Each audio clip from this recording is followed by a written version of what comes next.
et je lui dis c'est où? Alors il me dit le Mont-Saint-Michel. Comme j'habite au Mans, je me dis ouais, c'est pas très loin.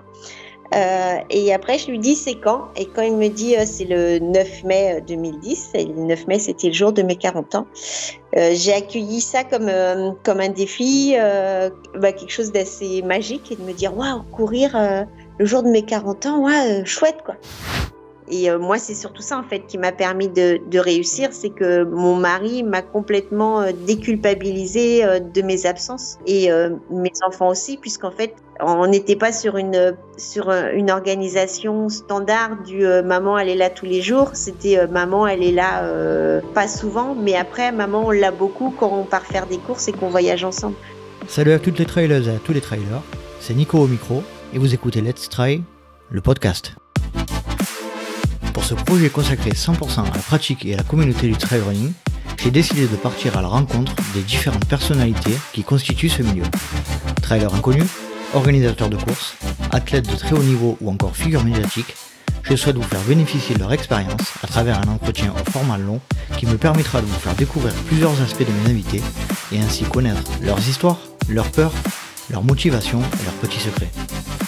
Pour constituer une réelle communauté autour de ce projet, chers auditeurs, je vous demande de participer à votre manière en notant avec 5 étoiles et en mettant un petit commentaire sur Apple Podcast ou en vous inscrivant à la newsletter mensuelle. Et nous allons donc passer maintenant à la présentation de l'invité du jour. Dans cet épisode, je reçois une des athlètes de trail les plus titrées de ces dernières années. Ses résultats les plus marquants sont les suivants. Championne du monde de trail en 2013 et 2015, vainqueur de l'UTMB en 2015, vainqueur du Grand Raid en 2013 et 2015, deuxième du Marathon des Sables en 2016, troisième de la Hard Rock en 2017, première du Half Marathon des Sables au Pérou et victorieuse de l'Ultramarin en 2019. C'est une véritable hyperactive puisqu'elle mène de front vie sportive, personnelle et professionnelle avec l'aide de sa famille dont elle nous parlera. Nous évoquerons ses différentes activités actuelles dans le coaching sportif, en entreprise, son activité de conférencière, mais aussi de professeur de running yoga. Notre échange reviendra également sur ses plus belles expériences de trail et sa vision de notre communauté. J'espère que vous allez apprécier cet échange. Je ne vais pas vous faire patienter plus longtemps et je laisse place à ma conversation avec Nathalie Mauclair. Salut Nathalie, je te remercie de nous rejoindre sur le podcast. Salut. Tout d'abord Nathalie, est-ce que tu pourrais te présenter en quelques mots s'il te plaît, pour ceux qui ne te connaissent pas? Nathalie Mauclair, 50 ans depuis quelques semaines. J'ai commencé à courir pour mes 40 ans, donc il y a 10 ans. Et en fait, j'ai découvert que j'avais un potentiel et des capacités un peu exceptionnelles, puisque dès la première année, j'étais championne de France de vétérane, de marathon et de semi-marathon. Et puis après, j'ai été repérée par Philippe Propage, j'ai intégré l'équipe de France de trail et là aussi, en quelques années, je suis devenue double championne du monde individuel, 2 titres de championne du monde individuel, 4 titres de championne du monde collectif. Et puis, comme le trail, les championnats du monde, c'est sur 80 km et que ça me paraissait encore un peu court, j'ai basculé sur les ultra-trails. Et là aussi, j'ai découvert que je pouvais faire des choses un peu folles avec 2 victoires sur la Diagonale des Fous, une victoire à l'UTMB, des podiums à la Western States, à la Hard Rock. Aussi le Marathon des Sables, quoi. Voilà, des choses un peu hors normes et que j'avais pas forcément prévues en commençant à courir. Un sacré palmarès. Est-ce que dans le podcast, moi, ce que j'aime avant tout, c'est de connaître vraiment mes invités, de faire partager l'histoire de mes invités aux auditeurs. Est-ce que tu peux nous parler de ton parcours de vie depuis, on va dire, ton enfance, pour un peu cibler le contexte de ta personne et de ton histoire? En fait, j'habite en Sarthe et j'ai toujours vécu en Sarthe. Mes parents étaient agriculteurs, donc j'ai vécu à la campagne.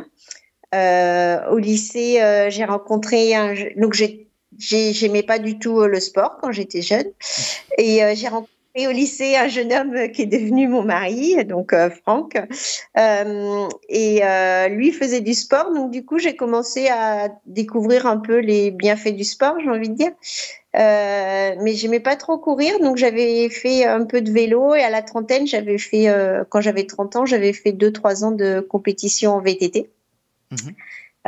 Donc ça, c'est pour le et puis après, je me suis arrêtée, j'ai fait des enfants et puis après, j'ai repris bien plus tard. Et ça, c'est pour le côté sportif. Côté professionnel, en fait, j'ai le côté sportif et aussi familial, parce que je parle Familial, de ouais. mon mari. Donc. Tout à fait. Et ça fait un tout, j'ai l'impression, la famille et le sport. Et puis professionnellement, en fait, j'étais infirmière pendant 10 ans. Donc après mon bac, j'ai passé le concours infirmier. J'ai bossé dans des structures près de chez moi. Et puis à la trentaine, là aussi, j'ai voulu évoluer. Je suis devenue, je suis retournée à l'école, j'ai passé les concours et je suis devenue cadre de santé. Cadre infirmière. Et ouais, cadre infirmière. Et j'ai continué d'exercer jusqu'en 2017. Où en fait, c'était devenu compliqué d'associer et la vie sportive, familiale et professionnelle. Et donc, j'ai fait le choix d'arrêter mon travail en me disant, je vais développer une structure pour partager mon parcours sportif. Et je me suis dit, si moi, j'avais ce potentiel-là que je ne savais pas. Et je me dis, on a tous peut-être un potentiel qui s'ignore. Et donc, là-dessus, c'est plus à démontrer les bienfaits de l'activité physique pour la santé, l'équilibre mental. Et donc, j'ai développé une structure qui s'appelle Synchro, qui s'écrit 5YNCHRO. Et du coup, j'ai vraiment mis ça en place il y a un an, en avril 2019. Et là, depuis quand en mars, on nous a demandé de rester chez soi, là, c'était un peu compliqué de me dire tout ce travail depuis 3 ans, réduit presque à néant. Donc là, je suis repartie depuis début avril sur un poste d'infirmière. C'est ce que j'ai vu. C'est ce que j'ai vu, ouais. Infirmière coordinatrice dans une structure de prestation à domicile. Donc en fait, la prestation à domicile, on fait la jonction entre l'hôpital et l'infirmière libérale, le patient à son domicile. Donc c'est plutôt un travail de logistique, d'organisation. Donc ça va, ça se passe. Je t'interromps, mais je connais pas mal le milieu parce que ma femme est infirmière libérale.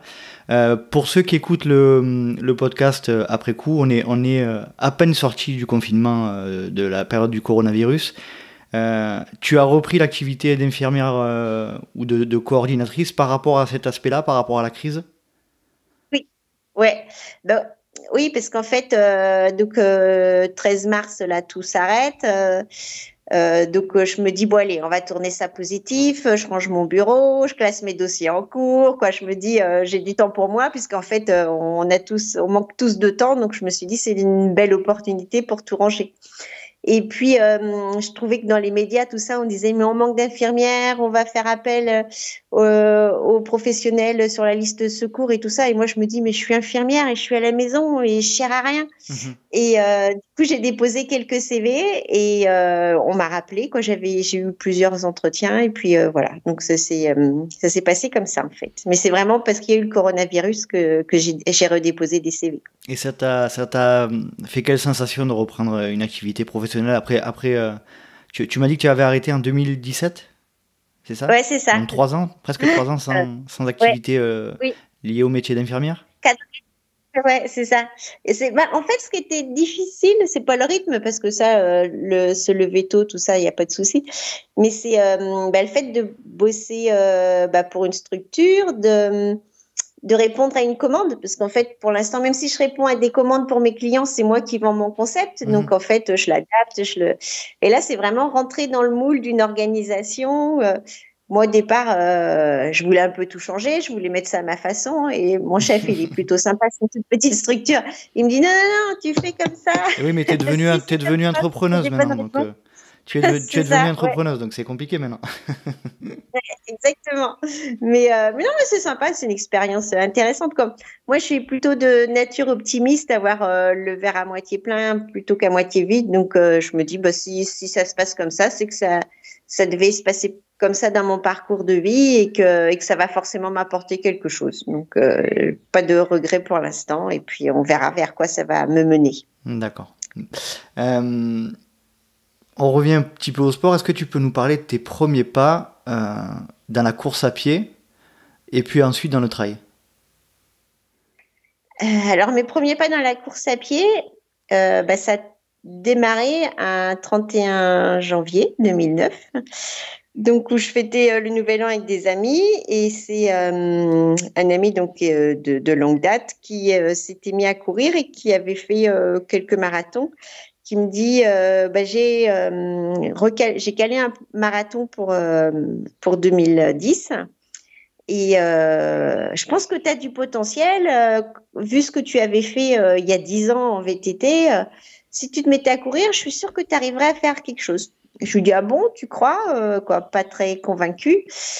Et en fait, il m'avait déjà sollicité. Je lui avais dit non les autres fois. Et là, je lui dis pas non. Je pense que le champagne a un peu aidé. Et, et je lui dis, c'est où? Alors, il me dit le Mont-Saint-Michel. Comme j'habite au Mans, je me dis, ouais, c'est pas très loin. Et après, je lui dis, c'est quand? Et quand il me dit, c'est le 9 mai 2010, et le 9 mai, c'était le jour de mes 40 ans, j'ai accueilli ça comme un défi, quelque chose d'assez magique, et de me dire, waouh, courir le jour de mes 40 ans, ouais, chouette, quoi. Et en fait, je me suis accaparée comme un défi. Et donc, mes premiers pas, c'était pour préparer ce marathon. Donc, moi, j'y connaissais rien. Donc, j'ai regardé sur Internet les plans d'entraînement, tout ça. Et puis après, j'ai pris des conseils auprès de Dominique Chevelier. Et puis, après, j'ai évolué dans ce milieu-là. Tu pratiquais un peu de sport malgré tout à côté de ça, avant de te mettre à cette préparation? Comme quelqu'un qui essaie de se maintenir en forme, quoi. Ouais. Je faisais 1 ou 2 petits footings par semaine, voire une sortie vélo, parce que j'avais fait du vélo avant, quoi. Mais je me considérais pas sportive, quoi. C'était du sport d'entretien. Et après, dans le trail, en fait, comme j'ai été élevée en nature, j'ai vécu toute mon enfance en nature et j'habite encore en milieu rural. Pour moi, aller courir sur les chemins, c'était plus sympa que courir sur les routes. Et de cette première année, en fait, où j'avais fait que courir en 2010, alors il n'y avait pas d'étirement, pas de gainage, pas de temps de récupération. Chaque sortie, c'était des sorties d'entraînement avec des séquences de travail et tout ça. J'ai fini l'année blessée et on va dire des erreurs de débutant. C'est ça. Et du coup, 2011, je voulais faire le TTN. Donc, j'ai annulé toutes les premières étapes parce qu'en fait, j'avais une tendinite du moyen fessier, je n'arrivais pas à récupérer. Et donc, j'ai pu me préparer que pour les Templiers en octobre. De quelle année? 2012, tu disais? 2011. D'accord. Je suis arrivée là, j'avais une envie de courir très importante, un peu folle. Et je savais pas, j'avais jamais couru 80 km en fait, je savais pas ce que ça pouvait donner. Et du coup, je suis partie pleine balle et j'ai tenu jusqu'au bout.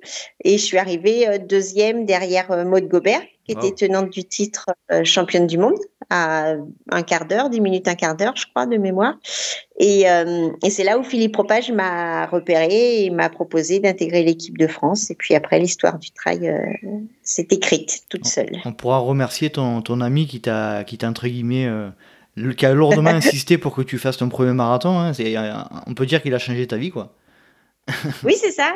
Et c'est exactement ça. C'est exactement ce que je lui dis. Je lui dis, dis donc, comme quoi, des fois. Et ça m'a ouvert aussi un peu sur une nouvelle philosophie de vie, de se dire, faut pas fermer les portes et faut pas s'arrêter à ses premières idées ou à des idées un peu préconçues. Faut parfois savoir regarder un peu plus loin et des fois se laisser la porte ouverte à l'inconnu, tout simplement.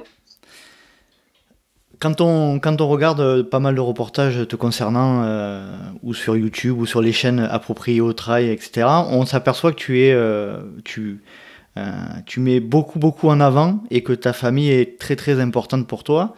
Est-ce que tu peux nous expliquer un peu la relation que vous avez dans le cocon familial et quel a été le rôle de cette famille dans ta réussite ? C'était l'essence du moteur. C'est l'essence qu'on met dans le moteur, en fait. C'est les savoirs-là. En fait, mon mari, c'était le sportif de la famille au départ, puisqu'en fait, lui, il faisait du sport. Moi, j'en faisais pas ou très peu. Euh, et quand on s'est rendu compte tous les deux que j'avais ce potentiel-là, ben, en fait, il m'a encouragée, mais il m'a pas forcé la main, j'ai envie de dire. Il était là juste pour me soutenir, me conforter dans mes choix. C'est lui qui t'accompagne sur les courses, il me semble, non? Ouais, c'est ça. Sur toutes C'était tes une courses? écoute bienveillante. Ouais, il m'a soutenu dans toutes les démarches. Quoi, vraiment, sans lui, j'aurais jamais fait tout ça. C'est une évidence. S'il n'avait pas été là, j'aurais pas existé comme j'existe ou j'ai pu exister dans le monde du trail. J'aurais jamais fait tout ça. Et après, bah, c'est lui aussi qui s'est proposé. Quoi. En fait, on s'est jamais posé la question. Ça semblait se faire naturellement, mais c'est lui qui s'est impliqué pour venir faire les ravitaillements. Après, on a testé différentes organisations. Quoi. Bon, il était du milieu au départ quand même. Ça a aidé. Ouais, c'est ça. Mais c'est la petite main de l'ombre en fait qu'on voit pas, mais sans quoi rien serait arrivé. Et puis mes enfants du coup ils ont suivi, hein, donc ils étaient petits quand j'ai commencé à courir. Ma fille elle avait 3 ans, mon garçon il avait 7 ans. Donc aujourd'hui 13 et 17. Ouais, c'est ça. Aïe. bientôt le permis pour un d'entre eux. Oui, ouais. Mon garçon fait la conduite accompagnée, donc maintenant c'est lui qui m'emmène. Ouais. Et ouais, c'est notre parcours de vie, c'est notre petite équipe. Alors aussi, je pense que tout ça a pris. Bon, effectivement, la course à pied, elle a beaucoup de place dans notre famille, mais c'est aussi parce qu'on avait ces temps de. En fait, notre quotidien, il est un petit peu fou, hein, parce que je bossais à 80%. Donc entre les journées de boulot, les entraînements, c'est vrai que j'étais pas très présente à la maison. Mais en fait, les récompenses, c'était quand on partait en voyage tous les 4 et qu'on partait sur une compète, puisqu'en fait, les 2 semaines avant la compète, on allège un peu la charge d'entraînement. La semaine d'après, on fait pas grand-chose. Donc du coup, quand on partait en vacances tous les 4, c'était notre récompense. Et puis, on est quand même allé plusieurs fois à La Réunion, plusieurs fois les États-Unis, le Japon. Les pays d'Europe, hein, l'Italie, Espagne, Portugal, quoi. Bon, on va pas se plaindre, quoi. Les enfants, ils sont contents de tout ça aussi, quoi. J'ai vu que que tu avais suivi des formations en tant qu'éducatrice sportive et préparatrice mentale. Est-ce que tu peux nous parler de cet aspect de ta vie? Ça, c'est pour valider des compétences pour ma société, pour mes interventions de coaching. Donc, préparatrice physique, en fait, j'ai un CQP athlète loisirs, donc qui me donne une carte professionnelle et qui me permet de pouvoir encadrer des groupes dans des disciplines. Certificat de qualité professionnelle, c'est quoi CQP? Oui, c'est ça. C'est certificat de qualité professionnelle. Ça donne accès surtout à une carte pro qui valide le fait que tu sois accompagnateur sportif, en fait. D'accord. Et que tu puisses encadrer des groupes. Et puis, moi, en fait, ce qui m'a réellement permis de réussir, c'est toute la préparation mentale que j'ai fait de façon intuitive par moi-même. Et pour pouvoir développer ça auprès de clients, je me suis dit qu'il fallait quand même que je puisse le valider par un diplôme. Donc, c'est pour ça que j'ai fait un diplôme universitaire de préparation mentale au STAPS de Clermont-Ferrand. Où là, du coup, j'ai pu apporter de la théorie sur ma pratique. Donc, c'était rigolo, quoi. C'était une prise de recul sur ma propre pratique pour pouvoir après la développer auprès des clients que je coach. Et quel a été le cheminement de ta réflexion par rapport à on va en parler tout à l'heure, on va en parler juste après, là pour la société Synchro, quel a été le cheminement de réflexion qui t'a amené à passer ces formations? Tout ça, ça a été un enchaînement que tu pensais qui allait t'amener à la création de cette entreprise? En fait, quand je suis partie de mon travail en 2017, c'était un peu un instinct de survie parce que ça devenait vraiment compliqué. Donc au départ, je suis partie sans avoir trop eu l'anticipation de travailler un projet. Donc, je l'ai travaillé assez rapidement après. Ce qui a paru évident déjà, c'était si je voulais encadrer des personnes dans le sport, fallait au moins que j'ai déjà un diplôme. Donc le CQP, ça s'est inscrit assez vite. J'ai démarré la formation en septembre, c'était assez vite.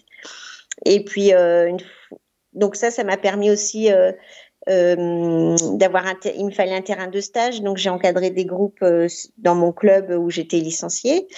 Et c'est là où du coup je me suis dit je pourrais aussi avoir ça m'a donné des idées pour développer derrière et me donner des nouveaux outils complémentaires pour la suite de mon travail mais c'était un travail progressif en fait. J'ai pas dit tiens pour ma société je vais faire ça, c'était pas aussi réfléchi que ça j'avais pas eu le temps de l'anticiper. Justement, est-ce que tu peux nous parler un petit peu de ta société Synchro? Déjà, le début de la création de cette société, quel a été le déclic et à quoi consiste la société? Alors en fait, le déclic, c'était une fois que j'étais formée, que j'avais pris de l'assurance dans ce domaine-là, que j'avais découvert aussi comment ça fonctionnait, parce que entre le moment où je suis athlète et le moment où je me dis je vais devenir professionnelle dans le sport, c'est pas pareil non plus, parce qu'il y a un moment où l'acteur était pratiquant pour toi-même et après tu encadres les autres pour qu'ils prennent plaisir à pratiquer pour eux-mêmes. Donc ça s'est fait petit à petit et après je me suis rendu compte aussi pendant différentes activités, différentes opportunités que je prenais plaisir à encadrer les gens, donc à transmettre, à partager mon savoir. Donc ça m'a confortée dans le choix de continuer dans ce chemin-là. Et puis après, il y a les deux volets, Il y avait soit tu fais que du particulier, mais ça veut dire qu'il te faut quand même beaucoup de particuliers et puis c'est que de un gros réseau. Ouais, faut avoir un gros réseau. Et moi, malgré tout, j'ai toujours bossé avec des collègues en équipe.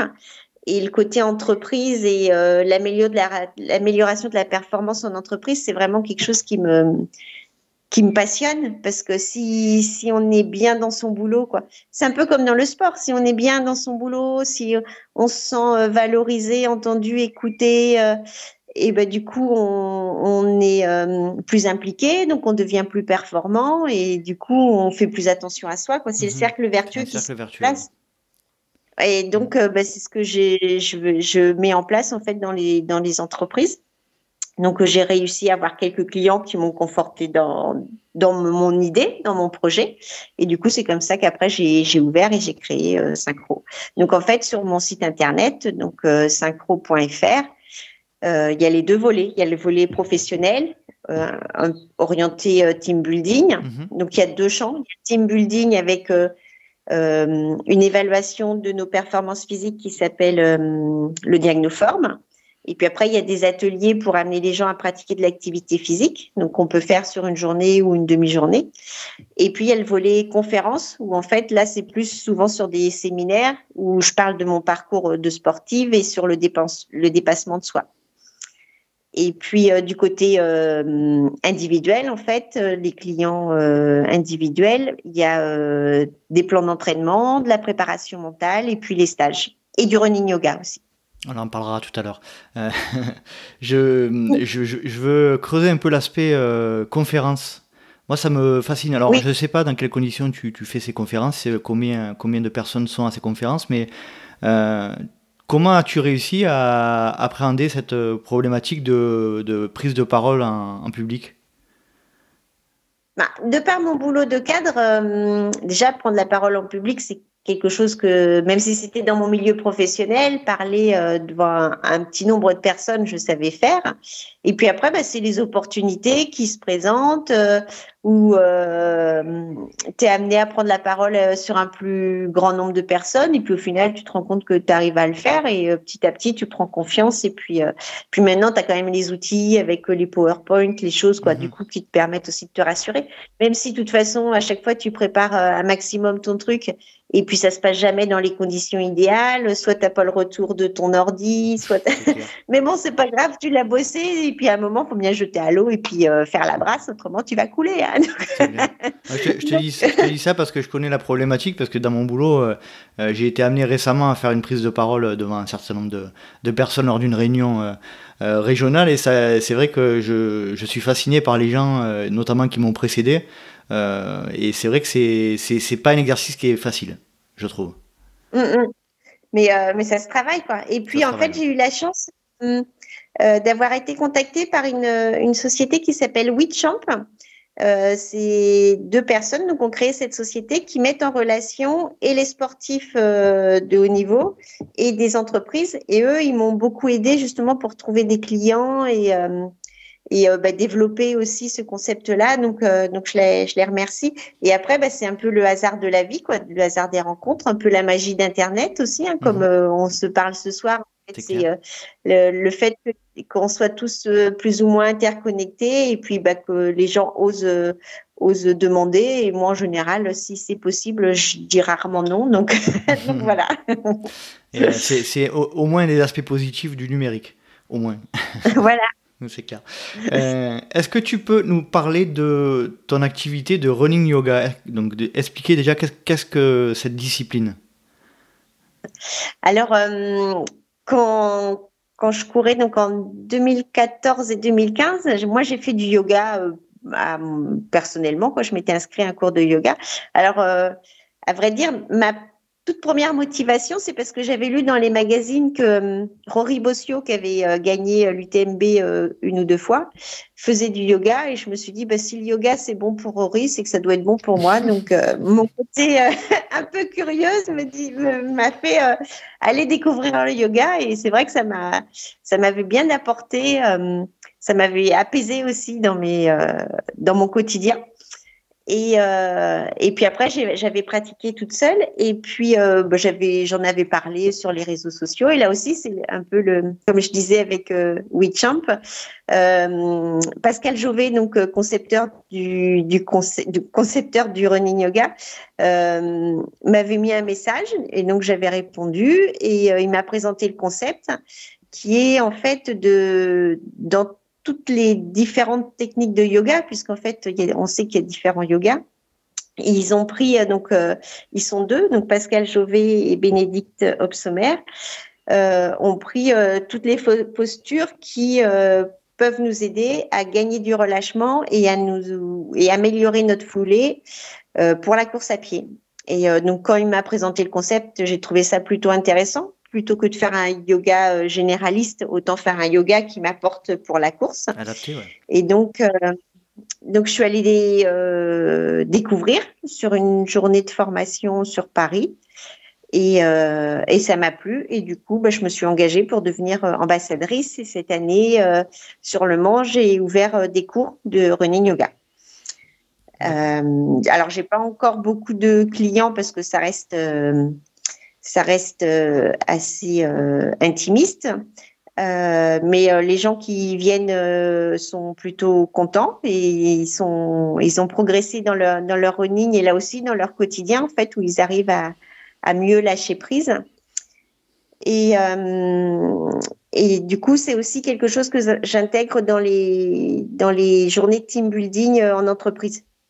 D'accord. On va revenir un peu justement sur ces journées team building. Qu'est-ce que tu proposes à tes clients par le biais de ces journées en entreprise précisément? C'est quoi quelles sont les activités que tu proposes? Alors, sur une journée de team building, je propose une auto-évaluation avec le Diagnoform. C'est un outil où on fait du gainage, de la chaise, de la marche.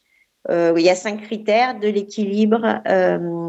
Et en fait, je leur sors à la fin du test un diagramme en étoile. Et le fait de voir ce diagramme, ben, c'est visuel et ça aide les gens à se dire bah, il est peut-être temps que je me bouge un peu parce qu'effectivement, mon étoile en radar, là, elle est toute petite et ça serait mieux si elle s'agrandissait. Et puis après, il y a 2 ateliers. Il y en a un, c'est quelles sont mes croyances limitantes? Pourquoi je fais pas de sport ou très peu de sport? Pourquoi je me bouge pas davantage? Pour aller au-delà du j'ai pas le temps, c'est trop compliqué. Donc faire tomber les croyances limitantes. Et après, je les fais travailler en groupe sur allez, je sais que c'est quand même bon pour la santé. Qu'est-ce que je peux mettre en place pour commencer là, dès demain, dès la semaine prochaine, je m'y mets. Et donc le fait de réfléchir, d'avoir du temps pour réfléchir en groupe, ça crée une synergie entre collègues. Et souvent, les gens, ils se retrouvent à l'extérieur pour pratiquer d'eux-mêmes si c'est pas organisé par la structure. Et puis après, je fais pratiquer avec de la marche nordique, des ateliers de préparation physique, des choses assez ludiques. Et puis on termine avec du yoga. Et tout ça, c'est adapté à toutes les typologies de personnes et tout niveau physique. Ça, c'est le but aussi. Oui. Ouais. Global. Oui, c'est ça. Le but, c'est que personne se sente en difficulté. Et sur les premières interventions, même, c'était chouette parce que j'avais moi-même mes quelques craintes. Hein, faut pas se cacher non plus. Et au final, même les gens qui avaient des appréhensions, qui en début de journée avaient certaines peurs, le soir, ils étaient super contents, ils étaient fiers d'eux, ils avaient été valorisés parce qu'ils avaient pu suivre le groupe sans difficulté et ça s'était bien passé. Donc au-delà, donc là, on est sur le thème de l'activité physique, mais donc c'est le côté team building aussi, parce que les gens ils passent une journée tous ensemble dans un contexte autre que le travail. Ils apprennent à se connaître, à se découvrir sous un autre regard. Exactement. Cohésion d'équipe. Et après, soit je reviens, donc si c'est en Sarthe et qu'ils me demandent pour accompagner les groupes de façon hebdomadaire ou bimensuelle, je le fais. Si c'est ailleurs en France, soit ils mettent en place avec un coach près de chez eux pour la continuité. Et après, je propose une évaluation. Je propose de revenir à distance pour refaire le point, voir où ils en sont. Et puis après, il y a les fameux indicateurs RH, diminution des accidents, arrêt de travail et tout ça, quoi. C'est très très bien, bravo. Bravo pour ton activité. Tu es satisfait aujourd'hui de la tournure que ça prend? Tu es satisfaite, oui, pardon, ouais. Excuse-moi. Ouais. Oui, ça se développe. J'arrive maintenant à avoir des clients. Alors aussi, ce qui a été un peu compliqué pour moi, c'est toute la démarche commerciale. Oui. Parce que quand on est infirmière, on n'est pas commercial, quoi. C'est un peu antinomique même à voir. Donc du coup, ça, il a fallu que je fasse un travail pour moi, réussir à donner un prix à mes activités, réussir à accepter de vendre.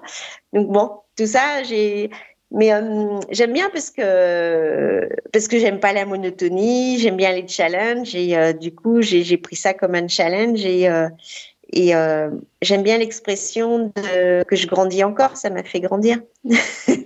Puisque tu parles de même challenge. Même si ça se voit pas physiquement. Moi, ma femme est également petite aussi, donc c'est pas. Puisque tu parles de challenge, on va revenir un peu sur le sujet principal et je te remercie d'avoir parlé de ton activité professionnelle aussi précisément. On va revenir sur le trail. Les challenges que tu as traversés, tu en as traversé beaucoup. Si tu devais en retenir un seul, je sais que c'est compliqué comme question, mais lequel serait-il? Mais en fait, je vais pas pouvoir répondre. Ah, c'est dommage. Je vais pas pouvoir répondre parce qu'ils ont quoi. C'est quoi en fait le challenge? Ils ont tous leur saveur et je peux pas en retenir qu'un seul parce qu'ils ont toutes leurs particularités. Et après, qu'est-ce que je retiens? Est-ce que je retiens le challenge que j'ai réussi avec une victoire? Ou est-ce que je retiens le challenge où du coup j'ai le plus bossé parce que ça me paraissait vraiment très difficile et que j'avais très envie de le réussir, quoi. Ils ont tous des saveurs différentes. Et puis après aussi, il y a les tout premiers challenges où en fait, je savais vraiment pas dans quoi je me lançais et je me suis un peu jetée à l'eau, comme je disais tout à l'heure. Et puis après, les autres où du coup, je sais un peu mieux où je vais. Donc, Non, je vais pas pouvoir te répondre. Je suis D'accord. désolée. Ouais, la justification est valable. Ça prouve aussi que tu apprécies tous les moments tous les challenges que tu t'offres et ça c'est bien. Est-ce que tu peux nous décrire une semaine type de préparation d'entraînement avant un gros événement? C'est intéressant pour les gens qui nous écoutent. Alors, c'est plus ce que je fais maintenant parce que je me fais moins de challenge aussi. Quoi, si j'ai pu le faire l'année dernière pour l'ultramarin, mais en gros, c'est 10 sorties par semaine. C'est 200 km de vélo et une bonne centaine de kilomètres à pied. Alors, ça démarre bien, c'est une journée c'est ça. Le lundi, c'est une journée de repos. Donc ça, c'est plutôt sympa. Je me garde toujours une journée de repos dans ma semaine. Le mardi, c'est vélo. De route? Le mercredi, vélo de route. 1h30, 2 heures. Le mercredi, c'est course fractionnée court.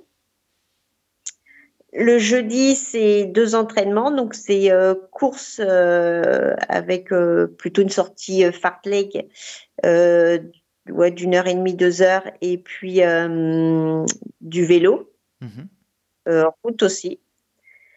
Le vendredi, c'est course un peu plus court, 1 heure, 1h15, et natation. D'accord. Le samedi matin, c'est vélo de route avec Franck, mon mari. On se fait des relais. Donc là, c'est une bonne séance qui tire un peu dans les pattes. Donc, on fait ça 2 heures. Le samedi après-midi, c'est ressorti à pied entre 15 et 20 kilomètres. Et le dimanche matin, c'est sortie longue, alors qui n'est pas si longue que ça. Je fais une trentaine de kilomètres max. Et l'après-midi, VTT, pour bien finir le week-end. D'accord, donc tu as 3 journées où tu fais du bijournalier, du bi-quotidien.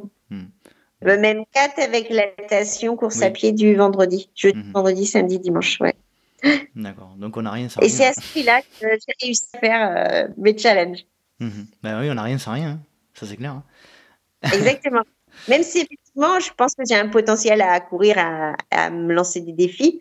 Après, faut le bosser, hein, ça vient pas tout seul. C'est sûr. Et à quel moment tu en as parlé un petit peu tout à l'heure, mais à quel moment tu t'es rendu compte que tu avais des qualités qui pouvaient te permettre de performer? En fait, je m'en suis pas. C'est en les faisant que je me suis rendu compte que je pouvais, quoi. Parce que quand je suis partie pour. Ah oui, ce que j'ai pas raconté, c'est que sur mon premier marathon, là, je l'ai couru en 2h54, premier. En moins de 3 heures pour ton premier marathon. Ouais, c'est ça. Et quand j'ai le titre de championne de France vétérane, je le fais en 2h49. Mais en fait, ça, je savais pas avant de le faire. Après, je m'aligne sur les Templiers, je finis deuxième derrière Maud, je fais en moins de 8 heures. Alors, c'était tout juste, hein, mais j'étais quand même en moins de 8 heures. Ça devait être 7h59 et des poussières. Mais pour l'anecdote, avant de le faire, je savais pas qu'en fait, à chaque fois, j'ai découvert mon potentiel. Et en fait, c'est pas parce que je me suis dit que j'avais du potentiel et des certaines capacités que je me suis dit, que je me suis endormie sur mes lauriers, quoi. J'étais toujours à la recherche de ce que je pouvais ajouter, de ce que je pouvais faire. Donc, après cette première année où j'étais blessée avant les Templiers, j'ai compris qu'il fallait faire du renforcement musculaire, qu'il fallait faire des étirements, qu'il fallait prendre le temps de se reposer, quoi.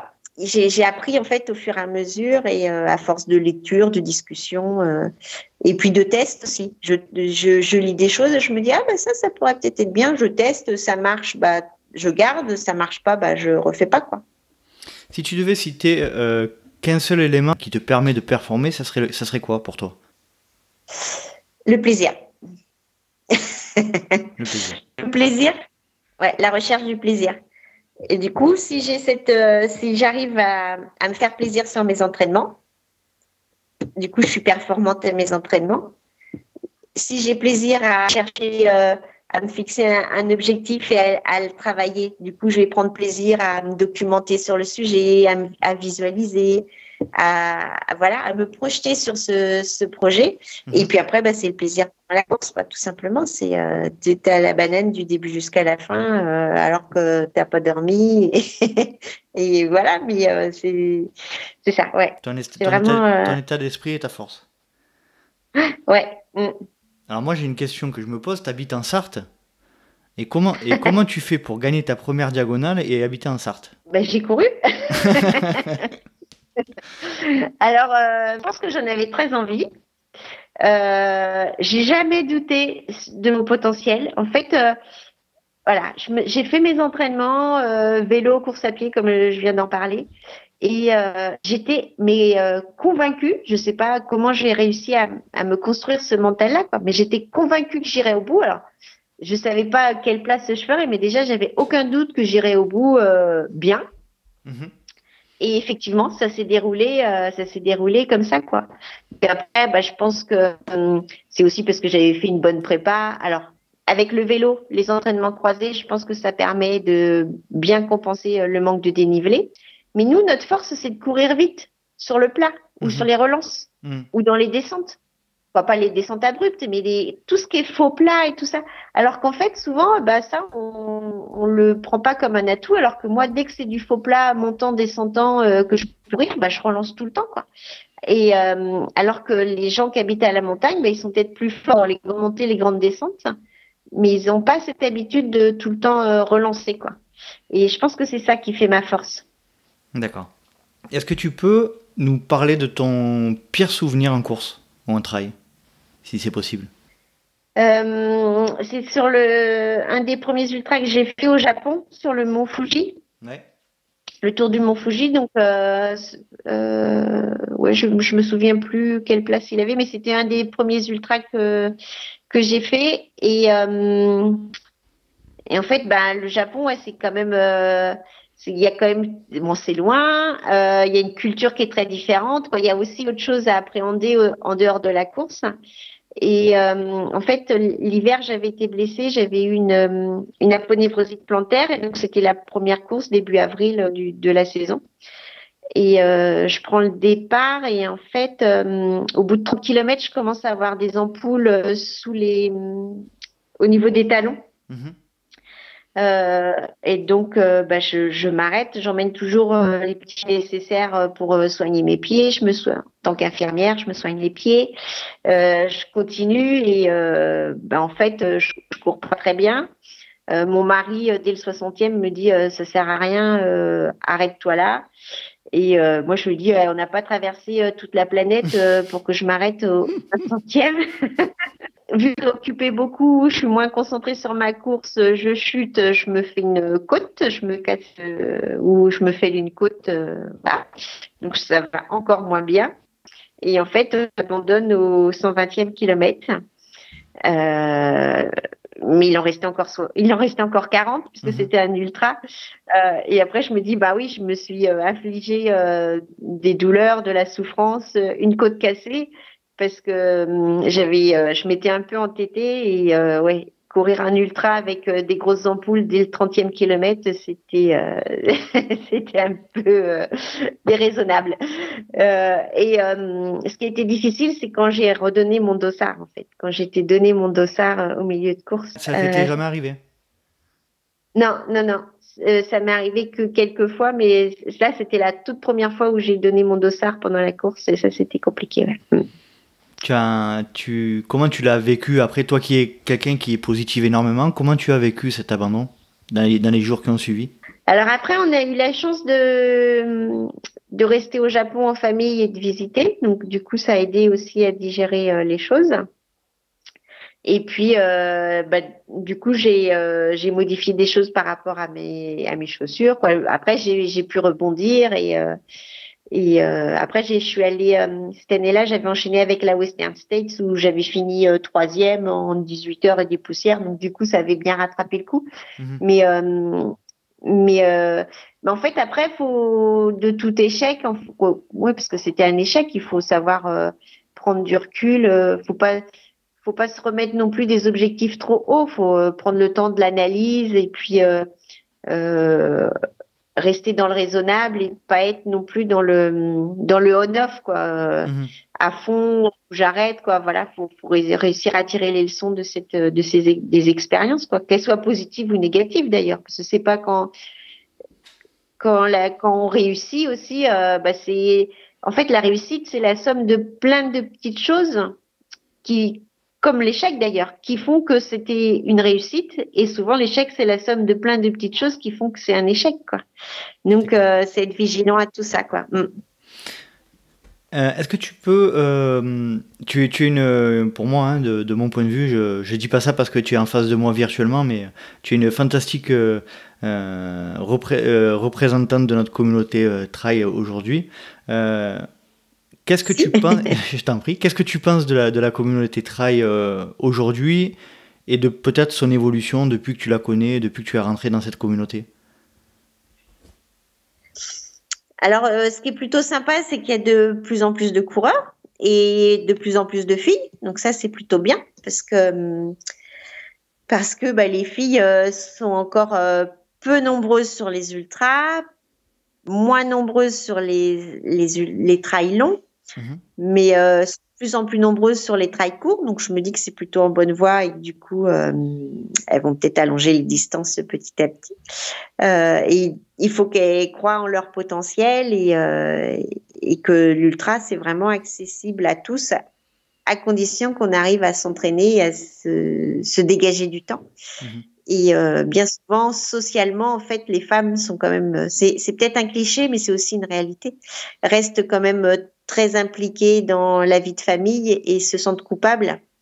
Et moi, c'est surtout ça, en fait, qui m'a permis de réussir, c'est que mon mari m'a complètement déculpabilisée de mes absences et mes enfants aussi, puisqu'en fait, on n'était pas sur une organisation standard du maman, elle est là tous les jours. C'était maman, elle est là pas souvent, mais après, maman, on l'a beaucoup quand on part faire des courses et qu'on voyage ensemble. Donc, en fait, c'est aussi peut-être réussir à se détacher du schéma habituel. Des schémas familiaux habituels et du coup la communauté de coureurs, c'est bien parce qu'il y a de plus en plus de coureurs. Globalement, on est tous encore tous bienveillants entre nous, donc ça c'est plutôt sympa. Après, c'est plutôt le côté un peu côté financier, quoi. Où effectivement les organisateurs ils se rendent compte qu'il y a de plus en plus de coureurs, donc les tarifs qui augmentent, les services qui sont. Alors après il y a des super organisations où c'est nickel et puis après il y en a d'autres où c'est un peu moins bien, quoi. Faut qu'on fasse attention à ce qui amène les coureurs à aller courir dans la nature reste bien nos valeurs de base, en fait. Et puis, il faut aussi qu'on soit vigilant, on respecte notre nature, parce que c'est vrai que nous, du coup, c'est notre espace de liberté.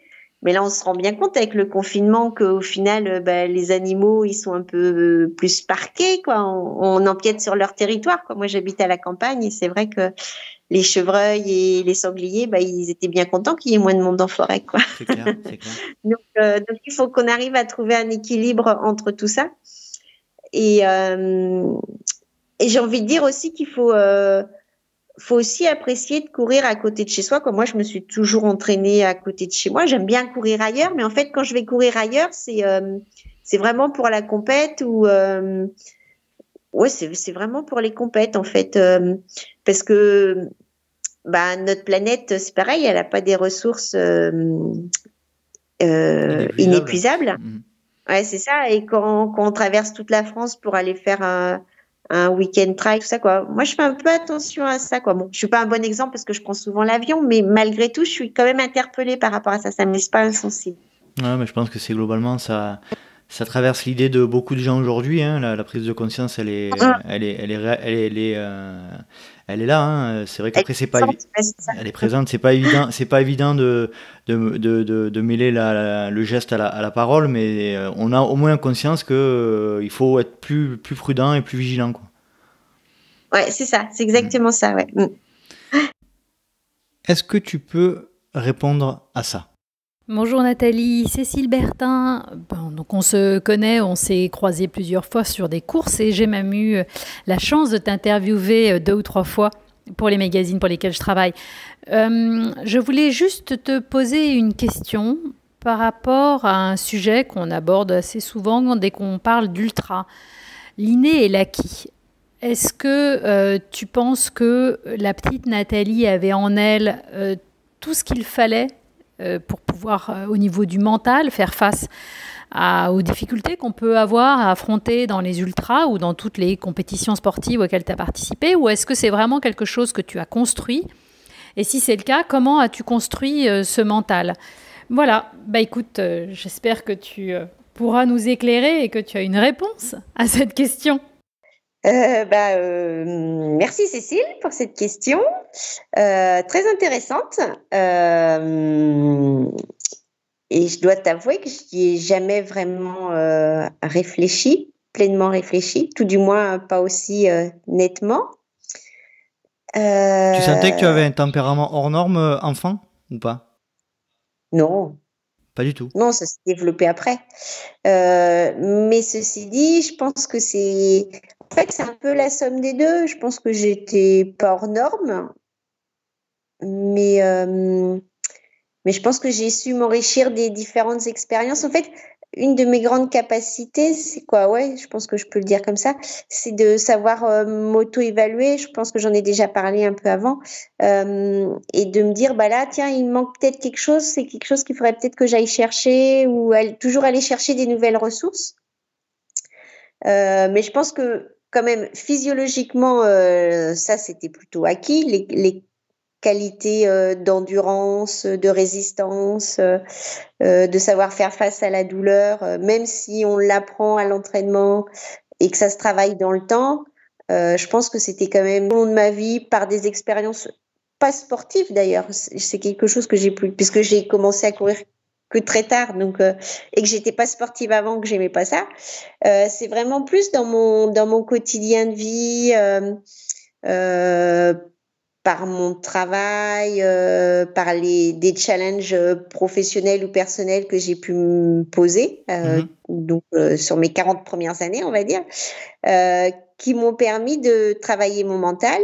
Et puis, j'ai accru ces choses-là en allant travailler justement avec tout ce qui est visualisation, toutes les techniques que j'ai déjà parlé avant. Mais je dirais que c'est pas aussi binaire que ça. C'est une évolution. Un peu des deux. C'est une évolution, voilà, au fur et à mesure des années, quoi. Ouais, c'est ça. Et en fait, je pense que par contre, faut bien avoir conscience que l'être humain c'est un tout. Ça, je le dis tout le temps. Et du coup, même les expériences qu'on apprend en dehors du sport, en fait, elles nous sont utiles pour le sport. Il y a un truc tout bête, moi, c'est les gens me demandent. Mais comment tu fais pour courir à la nuit? T'as pas envie de dormir? Je dis non, j'ai pas envie de dormir parce que je me suis déjà programmée à courir. Et en plus, dans ma vie professionnelle, j'ai travaillé 6 ou 7 ans de nuit. Donc, pour moi, dans mon cerveau, c'est déjà emmagasiné, c'est déjà intégré que nuit, ça veut pas dire sommeil. Mais ça, c'est pas quelque chose que j'ai travaillé pour faire des ultras, en fait. Mais tu pars avec un avantage, là, alors. C'est de la triche, en fait. Voilà, c'est ça. Non, c'est pas de la triche, c'est mon parcours de vie qui a fait ça. Je sais. Mais en tout cas, effectivement, ouais, ton parcours de professionnel t'a servi là-dedans, quoi, c'est clair. C'est ça. Ça m'a nourri et il faut... Ouais, c'est ça. À certains moments, il faut réussir à faire des coupures entre le pro et le perso ou le sportif, mais il faut aussi se nourrir de tout ça et savoir tirer les atouts des différentes parties, quoi. Donc voilà. Bon, on fait un petit coucou à Cécile, qui a participé à l'épisode. On l'embrasse bien fort et je te remercie, Nathalie, pour Merci Cécile, et puis au plaisir de se recroiser sur des sentiers ou au hasard des rencontres. C'est toujours sympa, j'apprécie toujours discuter avec toi. Tu as toujours des anecdotes un peu hors normes aussi à raconter, donc ça c'est plutôt cool. Je t'invite à écouter un des podcasts avec Cécile. Elle a pas mal d'anecdotes à raconter dans cet épisode, il est chouette. Est-ce qu'on en arrive gentiment vers la fin de notre entretien? Est-ce que tu as un dernier message à faire passer juste avant qu'on se quitte? Ouais, que moi le trail, quoi, la course et le trail, ça m'a vraiment permis de me faire plaisir, de découvrir tout ce que le sport pouvait apporter de bon pour ma santé. Et j'invite tout le monde à prendre plaisir et à se dépasser à son niveau. Moi, j'ai fait des choses exceptionnelles, mais en fait, on fait tous des choses exceptionnelles à notre niveau. Et au final, on est tous notre propre champion. À partir du moment où on se fixe un objectif et qu'on l'atteint, on est champion de soi-même. Et ça, c'est super chouette. Super. On va terminer par les questions rapides. Alors, je t'explique le principe. C'est la cerise sur le gâteau. Tu réponds aux questions, si possible, avec des réponses courtes et sans arguments. D'accord. Ok. Plat favori après la course? Le chocolat sous toutes ses formes. Boisson favorite après la course? Alors, s'il y a une victoire, le champagne. Champagne. Gel, bar, les deux ou aucun des deux? Bar. Fait maison ou industriel? Amandes. Pardon? Aux amandes. Aux amandes? Aux amandes. Fait maison. Bar aux amandes, non, au Versteam. Au Versteam, d'accord. On en parlait justement. Courir en France ou à l'étranger? Je suis chiant, hein. À l'étranger parce que c'est magique et en France parce que c'est quand même bien aussi. Racine ou verglas? Un Racine. Alors là, j'invente une nouvelle question. Podcast, musique ou rien du tout en courant? Rien du tout. Courir de nuit ou de jour? Ah, c'est plus subtil. Entre les deux, lever et coucher de soleil. C'est valable comme réponse, c'est valable. Tu préfères courir seul ou accompagné? Seul. Seul. Et dernière question, je suis désolé par avance. UTMB ou Diagonale des Fous?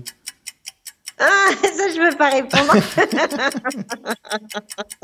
Joker. Tu es sûr que tu peux pas répondre? Vraiment pas? Non, parce que c'est pas pareil. Non, mais franchement. Comment dire? À l'UTMB, ce qui est magique, c'est le fait de faire le tour du Mont Blanc. Et c'est l'organisation de fou avec tout ce monde qu'il y a partout et l'organisation du départ et de l'arrivée, qui est quand même assez exceptionnelle. Après, la diagonale, tu as un départ de fou, pareil, où tu as une ambiance de folie, tu as des parcours superbes. Moi, ce que je leur reproche un peu, c'est l'arrivée, où du coup, les filles, on arrive en milieu de nuit et on est un peu tout seul. Mais avant, tu as vécu un truc tellement super que du coup, tu peux pas comparer parce qu'en fait, on n'est pas sur les mêmes plans de comparaison. Donc, je me refuse de comparer. Bon, merci pour la réponse courte. C'était super. Là, du coup, c'est loupé. Non, mais je comprends. C'était un choix trop difficile. Nathalie, je te remercie énormément d'avoir partagé ce moment avec nous. Merci à toi. Et puis j'espère qu'on se croisera peut-être un de ces quatre sur les sentiers de Sarthe ou d'ailleurs. Ça marche. Ou d'ailleurs. Ok. Allez. Salut Nathalie, à bientôt. Salut, merci beaucoup à encore. Bientôt. Merci. D'accord, ça marche. Et voilà, cet épisode du Let's Ride Podcast est à présent terminé. J'espère que vous avez apprécié cette conversation avec Nathalie Mauclair. Et je la remercie de nouveau d'avoir participé à un des épisodes du LTP. Si vous souhaitez en savoir plus sur Nathalie Mauclair et son activité synchro, je vous laisse vous rendre sur son site internet nathaliemauclair.fr, tout attaché, ou alors sur www.synchro.fr avec un 5 à la place du S au début de synchro. Vous pouvez également la retrouver sur les principaux réseaux sociaux à Nathalie Mauclair, sur Instagram, Facebook, YouTube ou LinkedIn. En ce qui concerne le LTP, comme d'habitude, vous pouvez nous rejoindre sur Facebook à Let's Try Podcast, sur Instagram à Let's Try le podcast, sur YouTube à Let's Try, et vous pouvez vous inscrire à la newsletter mensuelle que je envoie en début de mois. J'espère vous retrouver pour un prochain épisode du Let's Try Podcast, et d'ici là, n'oubliez pas, si vous pensez que c'est impossible, faites-le pour vous prouver que vous aviez tort. Salut